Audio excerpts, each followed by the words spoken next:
நிலச்சரிவு என்ற துயரமான தருணத்தில் அந்த மக்களோடு துணை நின்றிருக்க வேண்டிய ராகுலோ அங்கு செல்வதற்கு காலநிலை ஒத்துழைக்கவில்லை என்று கூறி பின்னர் அனைத்து மீட்பு நடவடிக்கைகளும் முடிந்த பின்பு சுற்றுலா செல்வது போல் வந்து சென்றார். அதற்கான மக்களின் எதிர்வினையை எதிர்கொண்டிருக்கிறார்.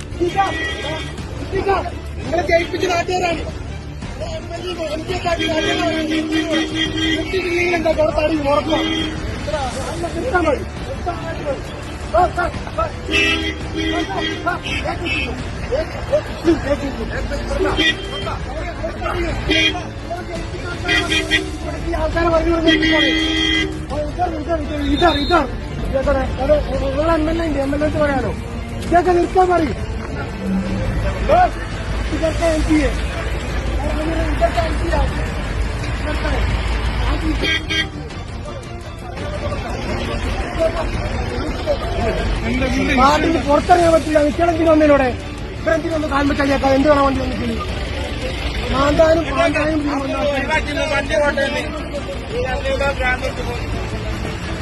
ஆனால் பாஜகவின் மத்திய அமைச்சர் திரு ஜார்ஜ் குரியனோ நிலச்சரிவு ஏற்பட்ட மறுநாளே மிக கடினமான சூழலிலும் அங்கு சென்று மக்களின் துயரில் பங்கெடுத்து அவர்களுக்கு தோள் கொடுத்தார்.